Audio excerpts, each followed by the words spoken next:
if you really want to create an environment where there's psychological safety, when things go wrong, try and learn from it rather than punish the individuals. Right. Find out, what you could do differently next. Right. Create an environment where it's not the end of the world for something to go wrong. What could you gain and learn from that?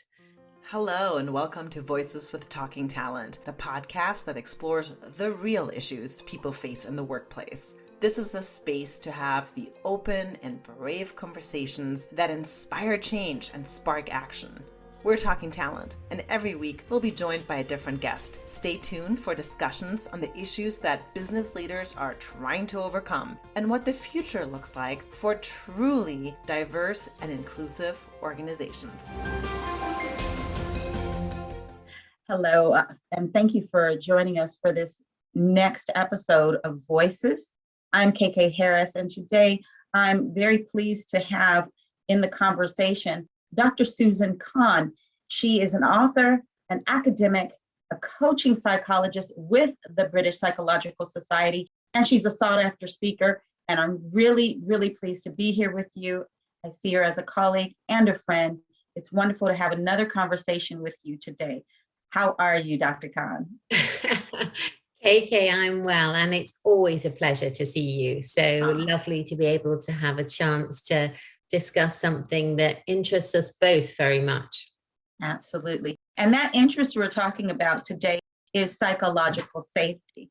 So for those listening, if you've really been trying to figure this out and you really want to understand what this is about because you're hearing it out in the professional world, then you have landed on the right conversation. So let's just jump in on that, which is that first question I want to ask you, which is, what does it actually mean to have a psychologically safe work culture?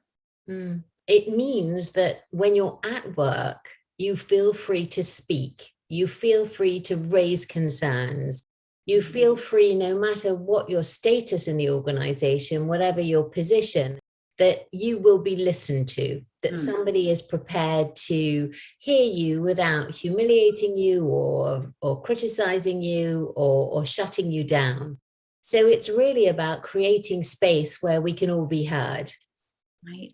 And I think we're seeing this in articles on LinkedIn, et cetera, because there seems to be an honesty and saying, hey, I've not felt psychologically safe. What do you think this is? Why has this come about in your opinion? Well, when Amy Edmondson, who was the founder of the term psychological safety, first did her investigations into this notion that it was important that in this era of the knowledge economy, that people should be able to speak if they didn't agree or they had suggestions or they had other kind of offerings. And her research found that even in industries where one would imagine a great deal of confidence, a great deal of assurance, in tech companies, in medicine, in aviation, people were still fearful to speak up because those in authority didn't necessarily respond in a positive way. So I think there is a shift now where people are beginning to recognize that their voices need to be heard and can be heard. And even though it is something that's very much spoken about, it's not necessarily something that's experienced by everyone. There's a lot of work to do to create a psychologically safe environment. It is true. I find that, in organizations that I've worked with in the past, it's that thing. We want to be our authentic selves. We want to bring our authentic selves to work. We want to feel safe. Where's the boundaries? And where are the boundaries with this? It seems to me, it's like, I just want to be psychologically safe and say anything that I want to say. And how do we create the boundaries? How can an organization create these psychologically safe boundaries, would you say? You touch on something very interesting, in that obviously we bring all our vulnerabilities to work, all our whole selves into the workplace. And yet work is not necessarily the place to reveal every detail of our private lives, every part of ourselves. However, if we have something to contribute that's going to add to work, then we should be able to speak up. And that might well come from personal areas of our life. Perhaps we volunteer, perhaps we've got previous educational experience or previous work experience that will add to the conversation. And we should feel free to contribute in that manner. Right. I think you landed on this great little talking point about that contribution. It's about what are you bringing, contributing to this conversation that, like you said, it adds value to this conversation, not that, I'm really sick and tired of this conversation. That adds no value, but it's what are you going to contribute? And rightly, wrongly, you say it the wrong way. You don't sound, like you come from Oxford universities or something, but you feel free to say it. Yeah. I know that I can speak from someone who's just completed the master's or submitted the research project, that I struggled on the master's when it came to being American, when it came to being African American. When I reflect, I've been reflecting on, as we're talking about psychologically safe, I've been reflecting on what was it? Why didn't I feel comfortable? Sometimes I felt like I couldn't be myself, and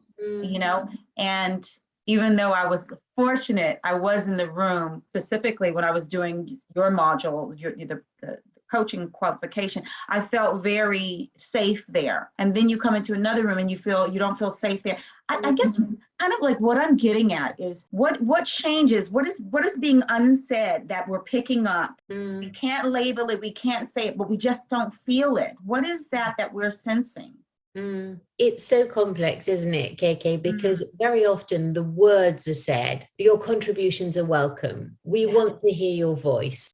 Right. We are an organization that welcomes opinions from everybody. Right. So those kind of blanket statements are said, and yet you can find yourself in a room where it's only the hippo idea, the highest paid person's opinion that counts. It's only after they've spoken that anyone else feels they have to speak. So I think it does come from, a leader establishing a culture in which you can speak up. Right. And it does take an effort to perhaps identify that maybe in the past you haven't, as a leader, been as welcoming as you might have been. So you might perhaps have to say, I know I said in the past your opinions were welcome, but my behavior might not have reflected that. So I'm learning too. Please do share your feelings. And it's terribly important. You mentioned your role as an African-American woman in a British college doing a master's program. Right. Now, I know from personal experience of you, that lens which you bring to a conversation is hugely enriching. And if you were not able to speak, we sort of lived through the George Floyd tragedy together. If your voice hadn't been there at that time, we'd have all been much depleted because of that. Yeah. So it is very important that we allow people to speak up, not just the people who are in authority or who have the mic most of the time. Right. I think, you touched on something which made me think about going to that leadership piece. It's who is in the room, who's leading that space, who has the most clout, who is the this and who is that, who is the more this, and it can definitely affect the environment. It can affect how you show up, how you feel. And then I want to talk about that other side of the psychologically safe. You've been told we're changing the organization, we're creating this space, we're contracting around conversations, but people are still afraid. To me, it's that, is it? I'm not sure I can believe this. Even though the leadership is saying, hey, does it take time? I think it does take time, and it's got to be authentic in the same way that your contributions need to be authentic. The voice that says, I'm listening, I want to hear what you have to say. It doesn't mean you're going to act on everything that everybody contributes, but you do need to show that you are genuine in expressing and wanting to hear what others have to say. Creating that, I think, does take time. And particularly if you're shifting from a culture that's been a bit hierarchical in the past, that is particularly important. It's so true. It's the shift, isn't it? And allowing the time.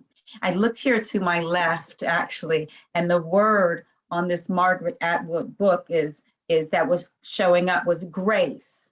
Yes. You know, and I just thought it's allowing us, all of us, the grace to transition. Just it's the patience, isn't it, when it comes to helping to transform a culture. And of course, you know, you mention patience, you mention grace, and the fact is things sometimes are a little time consuming. When you do listen to other voices, you can't just put in a quick fix. But the ideal thing in bringing these voices together is that you'll come up with a better solution, with something which really listens to the diverse voices in your organization, of age, of neurodiversity, of ethnicity, all the contributions that need to be heard, that can actually ultimately make a much better solution. Right. I'm thinking about race, ethnicity, right? And organizations striving to not just be diverse, but to be inclusive. So race and ethnicity joins the group, the dominant groups, the homogenized group. So diversity comes in the room, and statements that are made when you're trying to bridge people together is, I'm afraid I'm going to say the wrong thing. I started recently pushing back on that statement because I thought it was a statement that you're not even paying attention to the words you're using, because afraid means to fear something, right? It's dangerous. So for me, as a Black woman, if I hear, I'm afraid I'm going to say the wrong thing, I think, well, what could you say that would really offend me? And should you think about that? What do you think about that? Well, I mean, I think it's a very powerful point. I think in a generous way, one could say that in front of people, for example, somebody who's in a senior position, one might feel intimidated to speak up because you're worried about being made to look ignorant in some way. And I think there's something around race and difference, which is around impression management. For example, you know, we want to be seen to be woke. We want to be seen to have the right language. We want to be using the right pronouns. We want to be referring to people in the correct way. And that is largely because we do have a desire to be seen to be good, worthwhile, informed, interested people. But I think what you referred to in terms of I'm afraid to say the wrong thing is also a little bit lazy, isn't it? You know, it's let's think about it. So terribly complex, but and we shouldn't be afraid, but we do need to think perhaps before we express ourselves. Right. I'm so glad you said it. You know, it is lazy. It is lazy because, you know, when we're living in 21st century and we've got Google to hand, we can look at, okay, what would a microaggression, you know, be? What are the correct pronouns? You know, now what is a little bit of a historical context of that individual or that group or what have you? And it's just about informing ourselves. You know, it's like the things that you were saying, it's you use the word woke, you know what I mean? That's not your generation, you know, per se. You're in this generation that's using that terminology, right? I'm with you here. It was not my generation, right?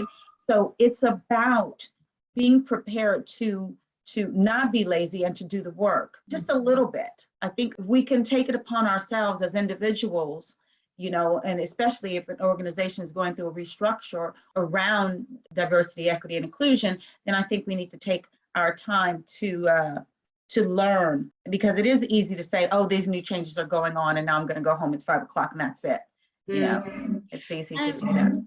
And I guess at the heart of psychological safety is that ability to listen.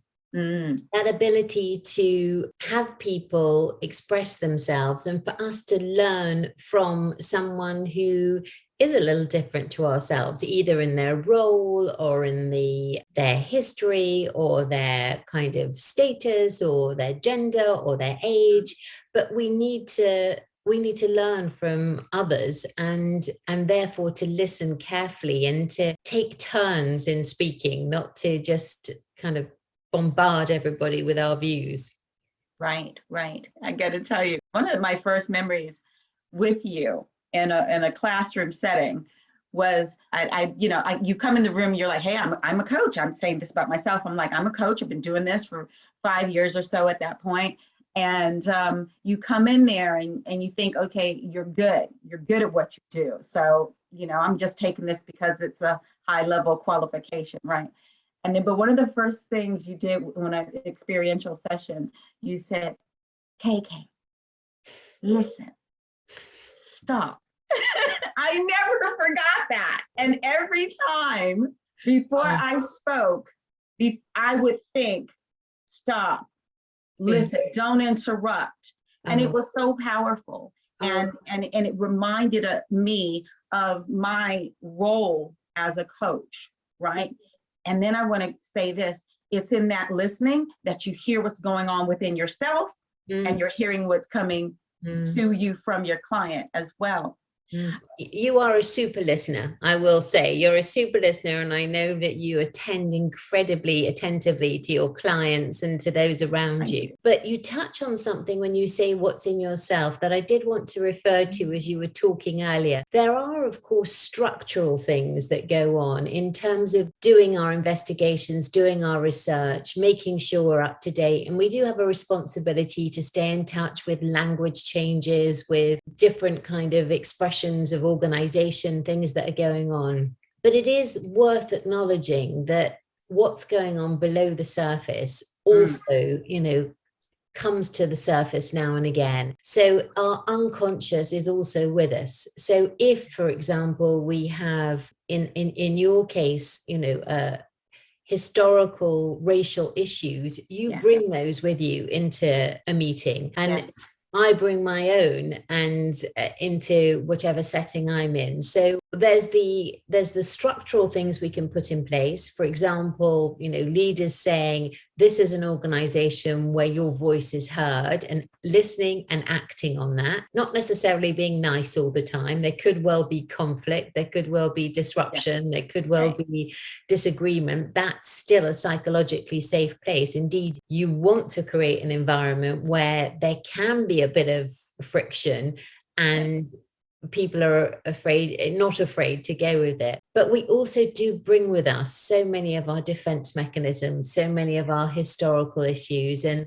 that can mean that it's a little bit complicated at times. Oh, I'm so glad you said it. Doing my research project, it was autoethnography as the model, but it was so important for me to learn what was going on below the surface inside of me that I was feeling. So I knew what was mine and what was theirs. It was a very powerful exploration to do that. And so that makes me kind of, I guess, come back to that word of grace, right? Again, and I think I'm really learning that.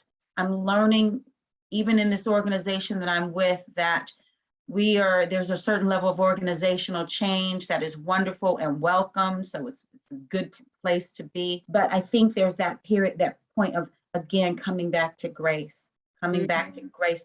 I love that scripture. I think it's where in the Holy Bible and Jesus is looking up to God and he says, forgive them for they know not what they do.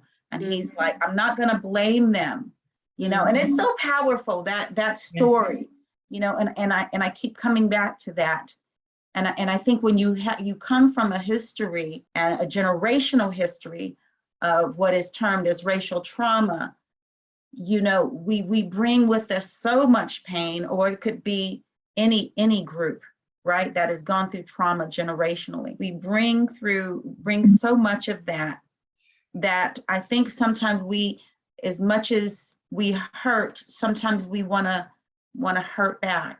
You're describing something which connects to a very potent and present issue that's, I think being discussed at the moment, which connects to both what you talk about in terms of the patience to listen to ourselves, as well as the patience and grace to listen to others, but also what goes on when something emerges, for example, like whistleblowing. And, there was a dispatches program just recently about the NHS and the way that whistleblowers within the NHS are treated. And Professor Mark Stein has done a lot of work on the role of whistleblowers in organisation. And ostensibly, an organisation with a whistleblower needs to work on their psychological safety. Clearly, people haven't been able to speak up. And so it's got to a crisis point where somebody feels they need to speak to save a very difficult situation. But what often happens to whistleblowers is, rather than being applauded for naming the bad thing that's going on, they're hated and attacked. Yes. And that, I think, connects to what you're referring to, which is our unconscious desire to almost destroy the person that's saying our organization is not good. Our organization is, not behaving in a way that we can be proud. And because there's such attachment often to organizations, that person who names what's going wrong can be really vilified and, excluded and punished for doing what we're really encouraging people to do in a psychologically safe organization. That is to speak up. Right. And isn't that interesting? The irony, right? That's absolutely, we could go on about that. I want to ask some more questions. Someone said that we're all responsible here. We are all culture co-creators. So at an individual level, what are some of the things we can do to increase our own levels of psychological safety in teams, and how we set up the conditions for others to do the same? Psychological safety is about everyone in an organization. It's not just a select few who are allowed to speak, it's everyone. But there is a tone and a pressure on those who are leading the organization to make sure that it's known that contributions are welcome, that voices need to be heard. And I think, as we touched on before, to also mention that, sometimes change is required, that, we maybe used to be an organization that said these things, but we didn't necessarily do them. We now want to be an organization that sort of walks the talk. And this is some research done in Google over a 4-year period, with some really technologically savvy individuals who one would imagine would be very comfortable about speaking up, but not necessarily so. And it was the teams that felt psychologically safe that were the most successful. So we can't necessarily make assumptions about professions like, the medical profession or the aviation field or other, tech fields, that they will be people who have the confidence and the intelligence to identify things. It is very much about creating an environment. And that's where both the tone is set at the top, but then everyone must join in. Right. I like that. The tone being set at the top is going to set the condition for people and throughout the organization to feel psychologically safe. Yes. Yeah. Feel psychologically safe. I want to go and answer another question that was put for you today, which is, can you share some examples of organizations, to be remain nameless, organizations who have created and embedded psychological safety and the subsequent benefits they have enjoyed? You spoke a little bit about that, but if you could give us that'd be great. You may be familiar with Sheryl Sandberg's poster voice almost that says, what would you do if you weren't afraid? And this is something that she had posted in reception at Facebook, something which was basically a message to the employees at Facebook that it's okay to have a go and to fail, learn from it, and then go forward. And I think that, although Facebook has certainly got a lot to learn in many ways, it does create a culture where failure is tolerated. Lots of startups are not actually deemed to be, and entrepreneurs are not deemed to be successful unless they've got a number of kind of failures behind them, and they have an environment of literally celebrating the failure and learning from it. We've mentioned the NHS, we've mentioned the aviation industry where a lot of this research took place. You know, examples of co-pilots who saw very dangerous activity going on with the pilot, but felt unable to speak up because they were the co-pilot and not the pilot, with tragic consequences. Medical teams where nursing staff perhaps identified behavior and medical prescriptions that weren't necessarily in the patient's best interest. Were they in an environment where they could speak up and have an approach? We've also spoken in the past about Atul Gawande, a medic who has a fantastic approach to surgery, whereby there's a checklist where the most junior member in the surgical team is encouraged to speak up if something's forgotten. There are some examples of both organizations where it's working and where it perhaps needs to shift. Wow, fantastic. I know we have another question before we call it, and I want to talk about your book and talk about what you're doing coming up. One of the questions is, if there were 3 things we could all start doing today that will foster psychological safety in the workplace, what would they be? 3 things.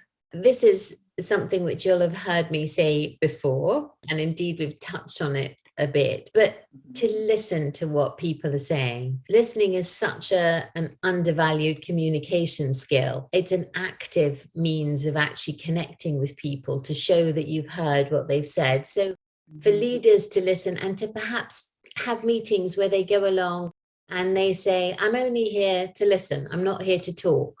So to create kind of some way of making sure things are heard. I think to have courage. You know, we've spoken about the idea that people want to manage their impressions. They want to be seen to be good. But sometimes courage, and the word courage comes from the root cur, you know, heart. We need to have the feeling that we want to change things. We need to bring this sense of, you know, authenticity to an environment. So I think, you know, having the courage to speak up and say, look, I might not have done it well in the past, but I'm trying and I want to change. Right. And I guess the third thing is, you know, if you really want to create an environment where there's psychological safety, when things go wrong, try and learn from it rather than punish the individuals. You know, find out, you know, what you could do differently next. Create an environment where it's not the end of the world for something to go wrong. What could you gain and learn from that? And I'm sure there's many more things that we have, but thoughts. Yeah, I was thinking with what you were saying, it's letting the person know that, hey, you know, these things go wrong, mistakes have been made or what have you, but you're not going to then label them, you know, and there's that level of empathy that needs to be there, with leaders. And you know, I'm very hopeful with the things that are going on in terms of changes, you know, organizations are wanting to make. I really feel that there are a lot of good people and a lot of these organizations that are really pushing hard to make help their organization become psychologically safe. You know, I know we are. And I know Birkbeck University is trying. It is. Yeah, exactly. It's the start. It's the start. Sorry, Keiko, I think I interrupted you, which is, you know, just shows that listening is always something you need to work on. Doesn't matter where you are. But what I was excited to say was to make the connection between your question about who it involved, you know, in terms of the organization. We talked about leaders, we talked about everybody speaking up. But one of the interesting things about change is that people coming to work no longer will tolerate being treated in the way that they have been treated in the past. They want their voices heard. They're shouting out and pointing out to behavior that's inappropriate, to missed voices, to opportunities. And that is a wonderfully exciting part of the way we work now. Yes, it is. And we didn't get to really go deep into that. It's the things that I would read on Glassdoor when I would be speaking to my career coaching clients is all you got to do is look at Glassdoor to see what people are saying anonymously about the places that they work. And then you'll have a real clear indication of what the culture is like, or somewhat of that. And it is so clear that, you know, the millennials, Gen Zers, they have a higher expectation of our humanity. And I think that, you know, that is a beautiful thing. Yeah. That is a beautiful thing. And even though this is a very challenging time for a lot of us as individuals and within organizations, it is also a time that we should say, you know what, we are getting so much better. We're getting so much better than we have been, because where we were, we're looking back and the younger generation is telling us, we don't want anything to do with that. You know, and I think that's a beautiful thing. And I hope the younger generation, years from now, they're looked at, the Gen Zers. I really say the Gen Zers because they really mean it. It's like they look at their older siblings of the millennials, and they're just like, we're going to go even deeper on it. And I really hope that we look back at society and say, wow, what an incredible 2 generations. And being older and being part during living this time, I think is a great thing. I want to move on to one of my favorite books that you have written, and I think it's so important today with everything that we're going through as a society. It's called Bounce Back: How to Fail Fast and Be Resilient at Work by Dr. Susan Kahn. If you could just think of this book you wrote and give me one message that you'd love people to know that they're going to get in this book, what would that be? Well, many of the things that we've spoken about are included in there in terms of failure, in terms of communication, in terms of dealing with conflict. But I think that the message that I think links most closely to our subject today is around containment, around the idea that our workplaces need to be areas, containers that allow the people who work with us to feel safe enough to speak up, to feel that it's possible to make a mistake and not to be obliterated, that it's possible to be a little bit risky, to be a bit courageous, to, you know, call out across the hierarchy, your various thoughts, and to be, you know, safe enough to be celebrated as well. So I think the idea of containment, and, you know, Brené Brown talks very nicely about container building. I know we're both fans of her. But, you know, I think a lot of the themes about building your resilience are linked to building your own sense of safety within, which organizations are trying to perpetuate with a culture of psychological safety. Oh, that's wonderful. I have something else that you're up to. So this is some book. Now, you've written more than one book. This is one of my faves. I like the Death in the City. That's right. Yes. That one, I like that one too. You have such a way with words, and it just feels like you're right in the living room when I'm reading it. So I'm encouraging people to go and get that. Something that's coming up, I believe it's in November. I'm not going to say the date because I'll probably get the date wrong. But it is, you are doing a master class with the Guardian, one of the Guardian master classes. Can you tell us about that? Yes, that is, you know, just a nice opportunity to take some time to think about some of the things we've been exploring today, but also about your own relationship to resilience. This pandemic and our return to work and all the changes that have been thrust upon us, the loss, the disruption, the reevaluation of our relationship to work, working with home. These are all things that we're going to talk about in a very practical way with some tools and working together. And, you know, you're very welcome to, it's the 15th of November. It's the 15th. If there's places left, you're very welcome. Fantastic. So the 15th of November, what time is it? It's 6:30 to 9. 6:30 to 9. And I love your lecture, so I know it's going to be good. And so we got to get on over to the Guardian and try to get our tickets through the Guardian. Is that how we do that? Yeah, just book on through Guardian Masterclass. Oh, fantastic. Well, I'm hoping I'll get myself a ticket. That would be great. I want you to tell us where we can find you. Now, I know you're on LinkedIn, or is it, I just know you. So is it Dr. Susan Kahn on LinkedIn? Yes, that's it. Dr. Susan Kahn at LinkedIn. And please feel free also to follow me on Instagram at Instagram. Dr. Susan Kahn and to reach out. But if you're listening this far, I'd just like to say congratulations for taking some time to think about this really important subject. You know, we're all learning together, and having moments like this where we just step out of our normal day-to-day life and just pause and think for a moment about change, about improvement is really valuable. And KK, you're wonderful at facilitating these moments. Oh, So thank you. Thank you. It's such a pleasure, as always, to speak with you and to have you on a podcast or something like this. So thank you from us at Talking Talent. My name is KK Harris. It's been an absolute pleasure. See you soon. Thank you for listening. This podcast has been brought to you by Talking Talent. We're a coaching organization that helps you develop, advance, and retain your talent. Together, we can create a more inclusive culture where your people and your organization can thrive. You can visit us online at talking-talent.com. That's talking-talent.com. If you liked what you heard today, please be sure to subscribe and leave a review. Thank you.